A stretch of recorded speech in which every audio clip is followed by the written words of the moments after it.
to talk about parenting. Thank you for having me back and to talk about something that is very, very near and dear to my heart. I don't want you to just be a doer. Here's the list and execute. I want to teach you how to think about things. And that has changed everything for me in my parenting and my relationship with my boys.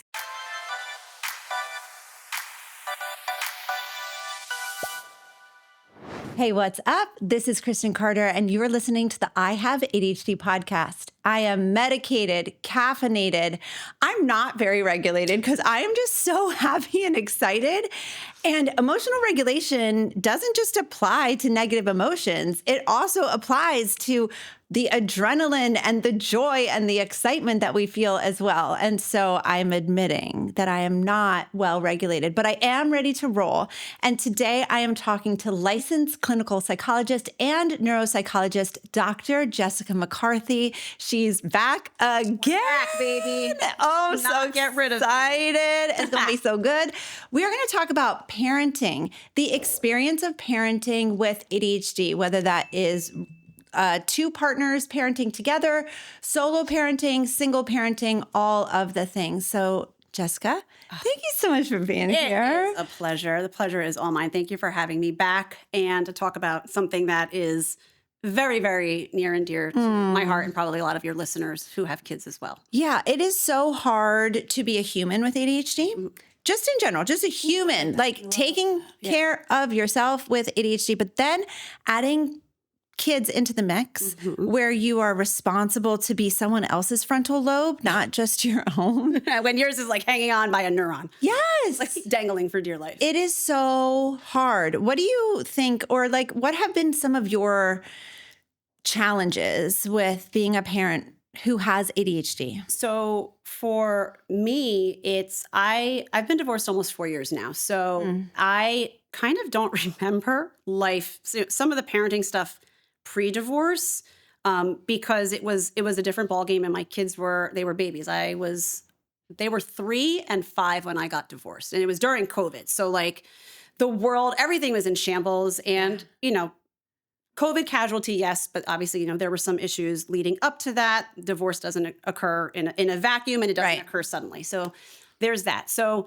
it's February of 2021, my divorce is finalized. I had moved 45 minutes south of where my practice was, where we were married and living, to be closer to my family and a little bit more kind of centralized in New Jersey. What was the hardest part? A lot of it was. Well, I think, first of all, anyone that's gone through a substantial trauma, and I initiated the divorce, I'm upfront about that. Just because you wanted something doesn't mean that it's not difficult. So that having to literally learn how to do life again while also trying to maintain a semblance of normalcy for these two children that admittedly did not have a choice in the process and are also trying to adapt. And they were young then. They didn't get it the way that they get it now. I had to learn a whole new communication around the custody schedule. And I have about 60% custody, so it's not just a very cookie cutter. Because that would have been helpful from an ADHD standpoint, having it be the same thing every week. But I have, like I said, I have about 60%. So the schedule changes, and having to learn the language, having to manage a schedule that literally, when my children are with me, changes on a week-to-week basis. And the first thing that I had to program my brain when I got divorced was, well, when do I have my children? Yeah. Because that dictates what my answer is to something and what I'm doing. And by the way, like this also applies to parents that have a significant other who travels a lot. Like, is my partner here this week or not? When are they back? How am I staffing up? What does this look like? Like I said, I can speak more to the divorce part, but this goes to everyone that might be flying solo, whether it's permanently or temporarily, and trying to figure it out. Managing the schedule and training your brain to add in this extra variable that literally dictates when everything else happens was the hardest part. And it still is the hardest part, because every few months, now that my kids are 9 and 7, the schedule changes, the sports change, my work schedule, things, and the juggling is exhausting. I feel that as a parent who has a partner, I have 3 boys. They're all in sports. They all have the things, right? And they're playing, they're doing their things at various times of the year, all year round. And it just, the schedule changes are so overwhelming. They're so hard to keep track of. I'm not great at managing a calendar to begin with. Half right? the stuff that needs to be on my calendar right now is not. Like anything that's work related. Like I said in the previous episode, my office manager, Jackie, I love her. But like, I keep boundaries there with her. Like it is not her job to manage my personal life. That's my job. And I struggle because my working memory, I like to think is really good, but then the ball gets dropped or I try to push the limits because sometimes I like to fuck around and find out. And sometimes I find out like, you know, but it's, I have to give myself and other parents in this position so much grace and space, because to your point, this thing called parenting, there's no manual. I remember my daughter was born. She came out after 24 hours of labor. She's on my chest. And I'm like, well, shit, I'm on the clock now. Yeah. Like what, that is such a surreal process. And then when something like divorce or a job change and someone's traveling a lot, how literally the moment you can get really bogged down into the moment to moment minutia of how to do this, to the point where the paralysis of where to start and how to problem solve and how to decision make and what is the executive function skill that I need to do this? Where are my strengths in that area? Where are my weaknesses? I think I said this in the last episode. Transitions are difficult. Task initiation is difficult for me. And then the paralysis that comes from, well, shit, I actually, how the hell do I solve this problem?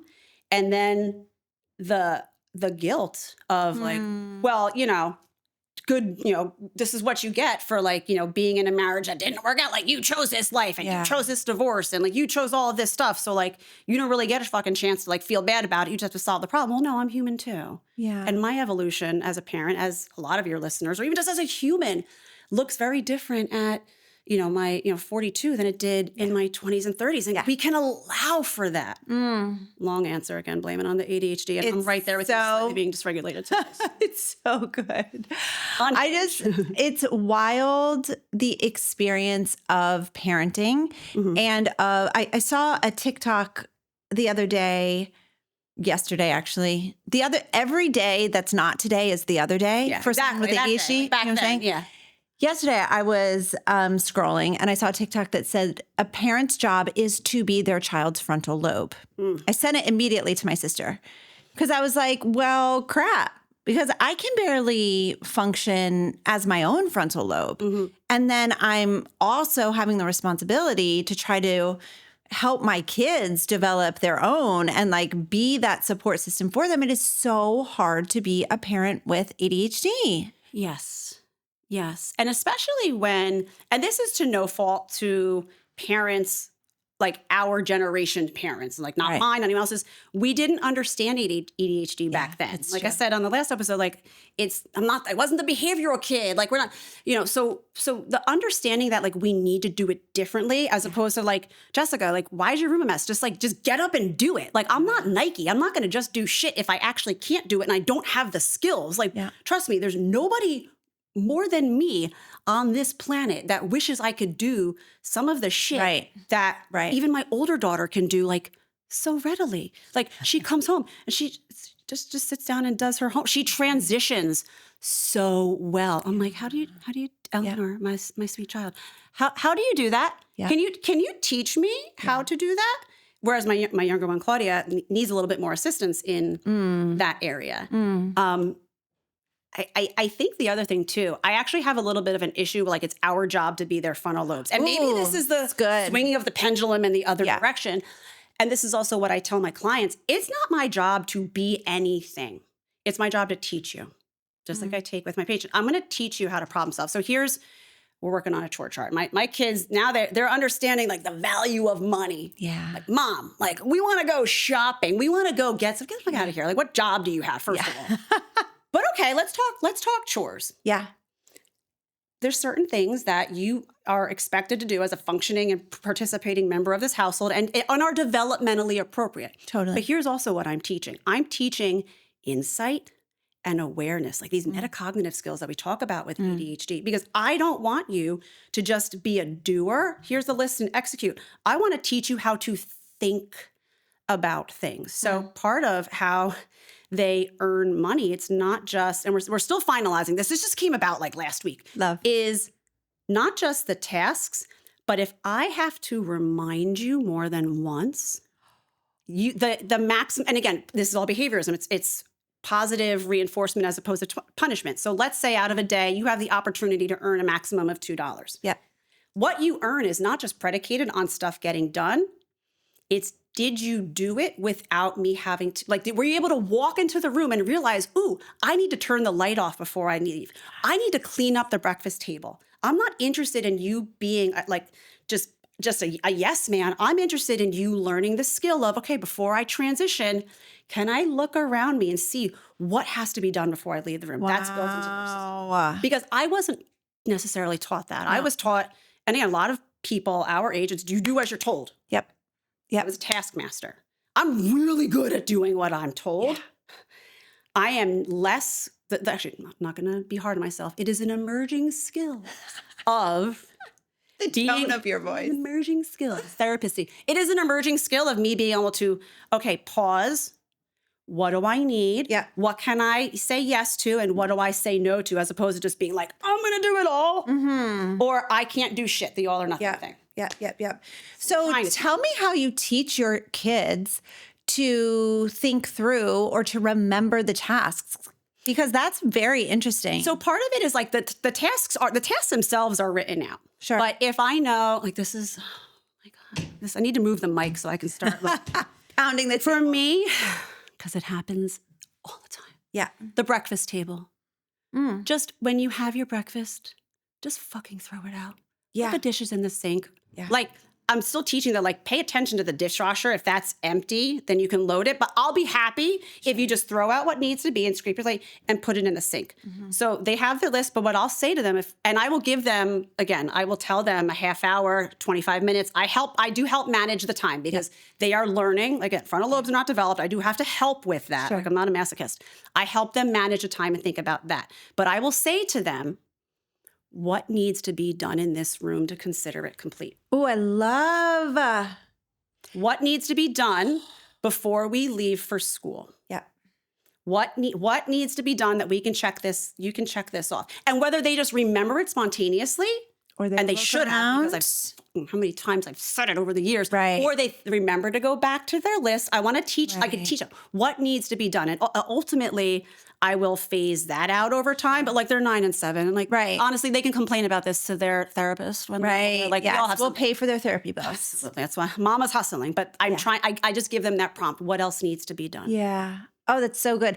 That's a great question for an adult to ask themselves. Yeah, me too. It's wild, right? Except sometimes, like, again, being a single parent, there's no other adult in the house. Like, I might ask myself that and be like, the laundry needs to get put away on that chair of yours, Jessica, that clean laundry. And I'll just be like, and I'll ignore it. But then my older one, especially, will call me out. She'll be like, your bed's not made yet. Yeah. Mom. And I'm like, you know what? You're absolutely right. Back in the day, it was like, don't worry about me. Like, just do as you're told. But there's a lot of accountability in that because I want them to buy in. Yeah. So I have to do two things. I have to model my struggles, that I'm not doing this perfectly and I'm learning along, and also acknowledge that, okay, I can do it too. We all need to do this. What do I need to do? Because I love having my bed made. What do I need to do for me to consider this a wrap before we go to school? Because then guess what? It's going to make my life that much easier when I get home at 5, 6 o'clock. Yes. And they maybe have to finish homework or whatever, that I do my part as well. I love that. I wish someone was paying me to do chores, but sorry, that's adulthood. Like, there's no, sorry. Isn't that the truth? Everyone with ADHD knows what to do to improve their lives. You go to bed at a reasonable time and you wake up early, make a list, cross the things off the list in order, manage your time well. Yeah, we know what to do, but ADHD is not a disorder of not knowing what to do. It's a disorder of knowing exactly what to do, but not being able to get yourself to do it. That's why ADHD is so frustrating. We're smart and we want to succeed, but we can't get ourselves to do the things that we know we should do in order to make improvements. That's why I created Focused. I'm a life coach with multiple certifications. And since 2019, I've spent thousands of hours coaching adults with ADHD. Time for me to focus on you. Hello. Welcome to your coaching call. I am going to be coaching you today on relationships. I know what it takes to help an adult with ADHD go from hot mess express to grounded and thriving. Focused is my monthly coaching membership where we go deep and we get to the root cause of what holds us back with ADHD. I'll teach you how to understand your ADHD brain, regulate your emotions, and accept yourself, flaws and all. With this foundation, we build the skills to improve life with ADHD. And not only do you get skills and tools in Focused, but you're surrounded by a huge community of adults with ADHD who are also doing the work of self-development right alongside of you. Dr. Ned Hallowell says healing happens in community, and I have absolutely found this to be true. As a matter of fact, listen to what actual Focus members have to say about being in this program. What can I say about Focused? Full community of people who have issues similar to you, and no one judge you. Focused has really supported me with my difficulties in asking for help. I've been encouraged and cheered on by the community. I really like that you can do as much or as little as you want. It's not just about the volume of the content, it's about the quality. Focus has helped me understand ADHD better. I would recommend this to anyone. I would thoroughly recommend Focused. I can confidently say that this is one of the best decisions that I have made for myself. So if you're an adult with ADHD who wants to figure out how to be motivated from the inside out and make real lasting changes in your life, join hundreds of others from around the world in Focused. Click the link in the episode description to check it out. Emotional regulation is just like one of the biggest pieces of humaning with ADHD. What are your thoughts on being a parent with ADHD who's working on her own emotional regulation and then like also helping your kids learn how to regulate themselves? So when I work with patients and even myself, it's like, what's your framework? What's your foundation? For me, it's also the systems check that I work with my patients. For me too, how am I eating? Yeah. Am I sleeping? I wasn't sleeping much when I first got divorced because of the stress of all that. 3 or 4 hours a night did not cut it. How am I moving my body? I work out with a trainer 3 or 4 times a week. Is it expensive? Yes. Is it a priority? Fuck yeah, because I'm not a good human being. How am I eating, sleeping, hydrating? Like, did you drink water or are you just surviving on caffeine, Jessica? Like, get the hell out of here. Yeah. How am I moving, eating, sleeping, hydrating, moving my body? And like, how am I treating myself? Because I've been through a lot of shit too. Yeah. Right in this moment. So for me, that's my foundation as far as how I'm teaching, managing my own emotion regulation, but also modeling that to my kids. Because if they're dysregulated, that's what I ask them. Hey guys, when was the last time you ate? Yeah. Did you have a snack? Because my kids are in aftercare, they have snacks. So it's doing that for me so that can help strengthen my foundation and model that for them. But in moments when I am dysregulated, I yell, I curse, and I apologize. And that's not, so first of all, my kids know that if I'm getting to a level 10, it's because I've repeated myself one too many times.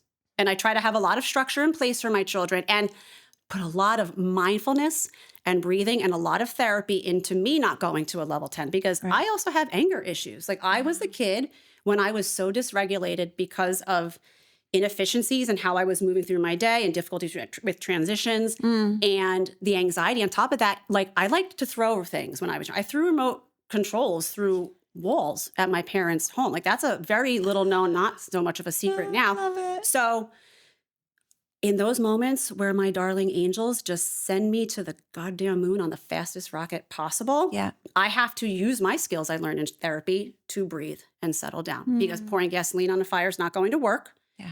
If I need to give them space, I give it to them. And we have things in place, like their own little safe, little cozy corner.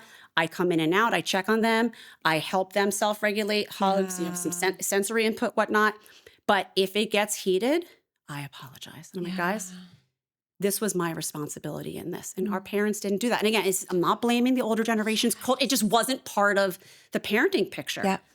And I'm not in the part of like where it's the gentle parenting piece, where it's like everything hardcore gentle parenting, where sometimes I think there's a little bit too many rainbows and butterflies, and no disrespect to that. But there has to be a middle ground of here are what consequences look like. But if I took it too far, I'm going to be accountable for that and apologize and repair and yet not burden the children. I don't need to tell you why. I don't need to tell you about all the deep, dark things that maybe had me coming home at a level 10. Right. That's not your, and it is my job as a parent to keep them as kids, to not, parentify, to not make it their problem. I tell my older one especially, you are the child, I am the adult. It is not your place to take care of me. Like, we are a team and we work together, but little ones, stay in your lane. Like I said in the last podcast, you got to stay in your lane. You are a 9-year-old. You are not a 42-year-old adult. Yeah. So it's a lot of that. I can say, you know what? Mommy had a busy day. Like, I'm stressed. Mommy didn't eat. Yeah. Like, mommy didn't drink enough water today. Mommy's had a lot of stuff going on. Or like, guys, I'm just having a day. Yeah. And I can cry too. And I can. Yeah. And that's modeling transparency. That's modeling that adults don't have it all together. That's modeling that, like, I didn't eat, A plus B equals C. Like, I didn't eat, I didn't drink. So that consequences resulted. It's what happens. Exactly.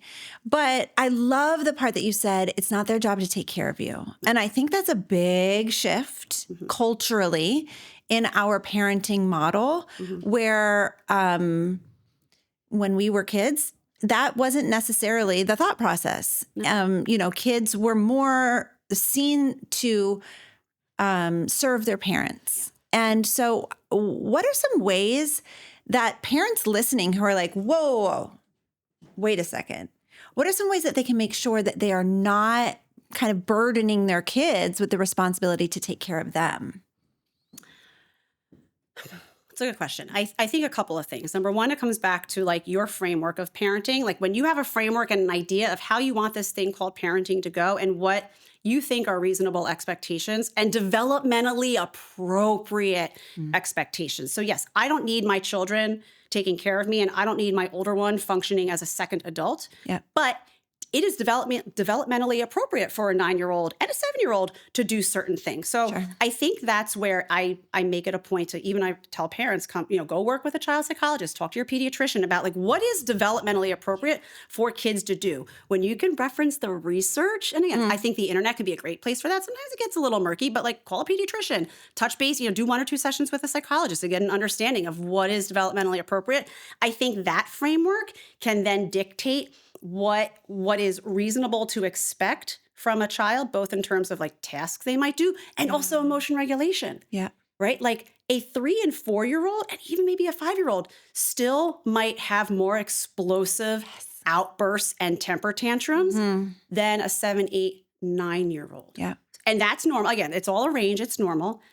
I also, as a way to I try to get ahead of problems before they come up. So I talk to my kids. Like, I do a check-in when I pick them up. What was the best part of your day? What was the worst part of your day? Do you need anything from me? Not that I don't care what they did, but like, they don't remember what they did. Like, how was your day at school? Like, if there's a problem, I'm going to find out about it. Exactly. But not by asking that.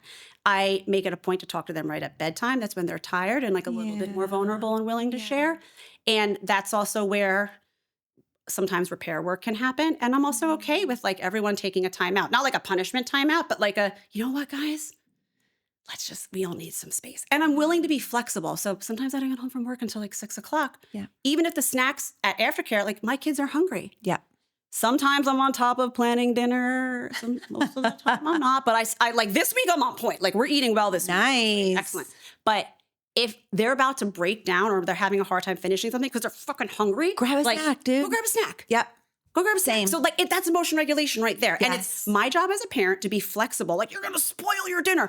Okay, you know what? Like they're not allowed to have cookies when they get home as a snack. Have fruit, have yogurt, have something that, you know what? Guess what? That counts as dinner now. That's wonderful. So I have to be flexible as a parent from an emotion regulation standpoint and let go of how it was done for me and how I thought and what society may think about me. As, am I a good parent? Am I a bad parent? And I hear that a lot in my head. Like, oh, she's by herself. Like, these kids are like doing this or doing that. Like, yes, I'm by myself. And my kids are on point and they're awesome. And I get great feedback. So letting go of what people say or what you think they're saying can also help a lot with the emotion regulation piece. And when you can have a framework of, I just want my kids to be healthy they're not going to be happy all the time, but like have contentment and not be assholes. Those are my parenting outcomes.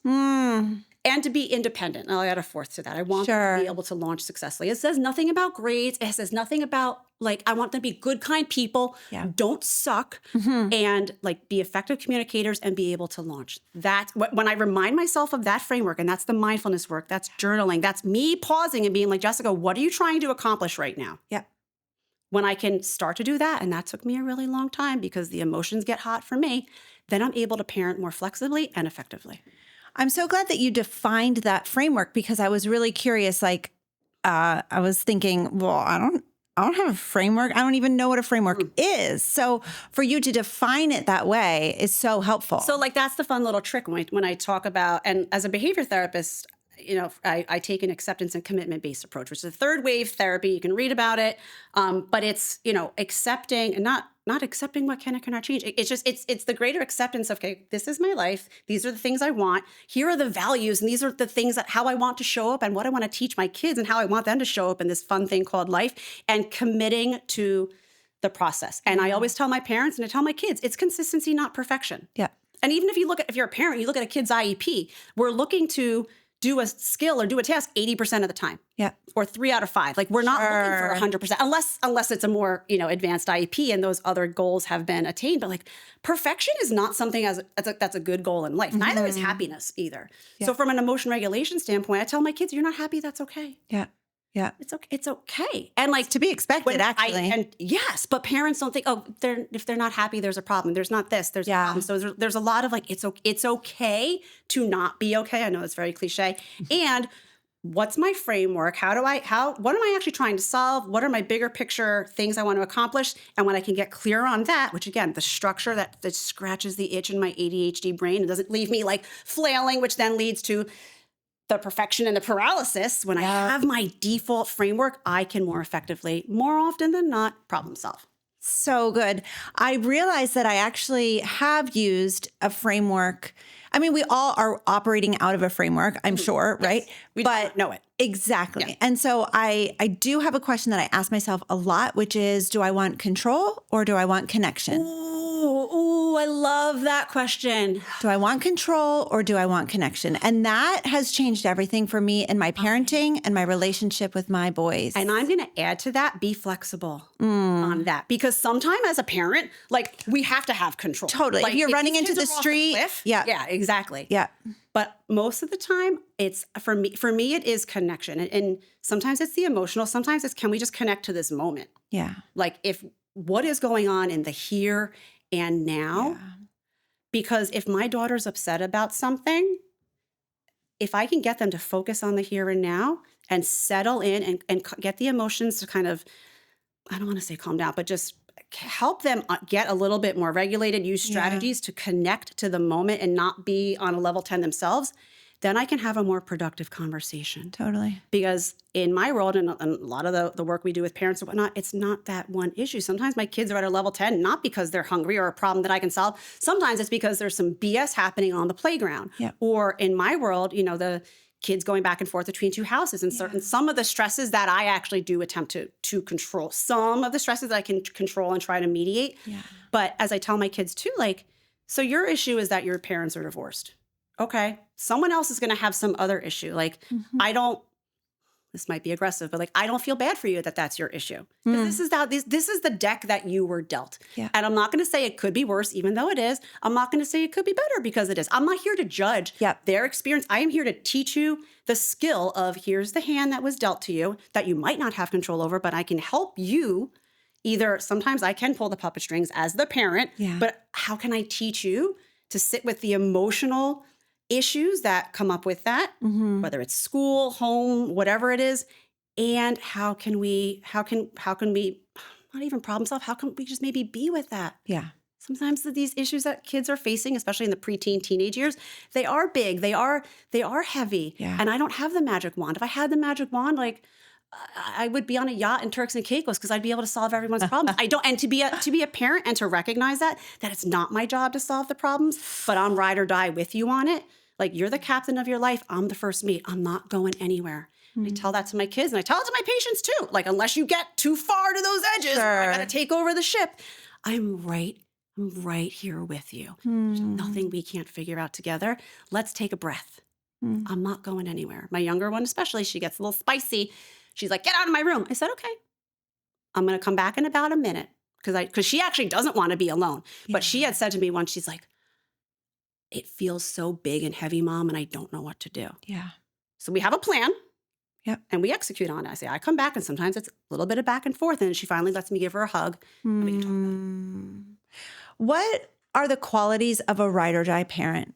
Oh, I just love the way you use that term. And Tamara Rosier was here a little while ago, and she also talked about like she wished that she had ride or die parents. And I've been thinking about that since then.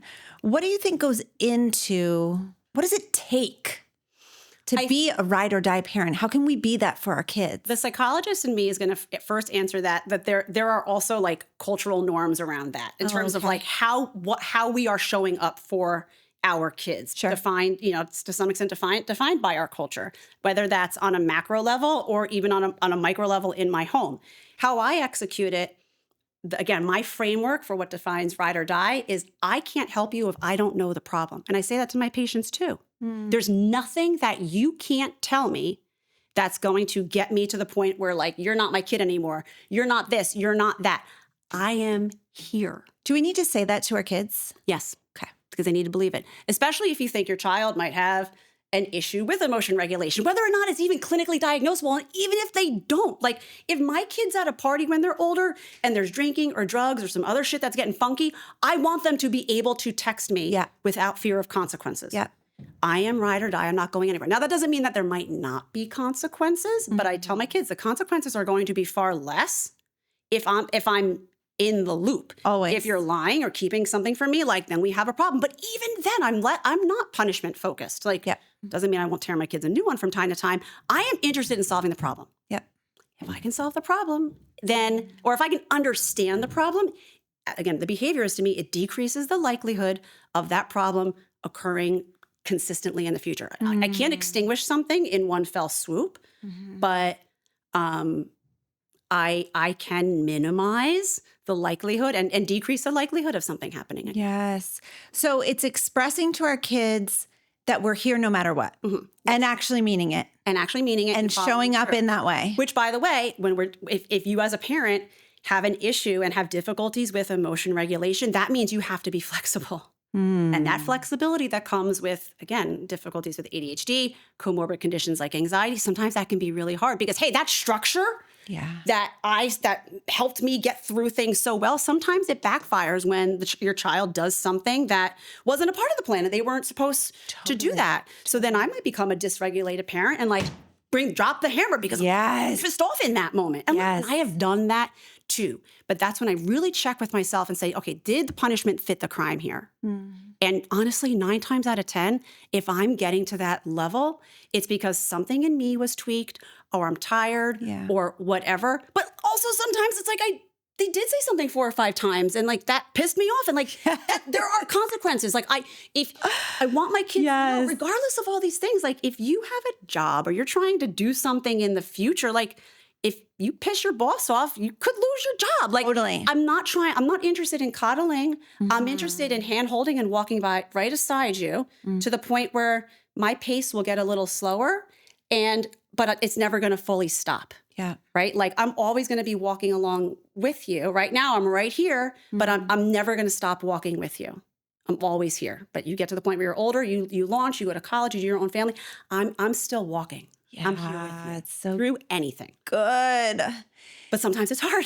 Oh my gosh, it is so, I don't want to minimize the emotional work that goes into that and how incredibly taxing it can be when you're also trying to juggle your schedule and the structure and the task initiation. Like I got to start this report and I thought I would be able to do more work tonight, but like my kids need me and this and that. And it is so hard, but that's where sometimes I've gotten to the point where I just surrender to the difficulty and say, okay, tomorrow's another day. Yeah. And I'm fortunate as a business owner, and sometimes that's a double-edged sword that I am my own boss, so I don't get yelled at, but like I still have deliverables for my team, for my patients. Like that can be a slippery slope. But again, the framework and the priorities of what is necessary, what has to happen that's also time specific, and what might not be. And for me, a lot of that times, it's the connection piece, not the control. How can I connect with people? How can I communicate with my boss if I'm behind on a deadline because of something that happened, as opposed to waiting to the last minute? Yeah. Because that stressor will ultimately trickle down into the home environment too.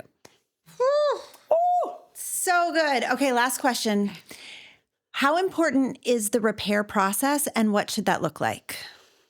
It's incredibly important because kids need to know that it is not just about what the parents said.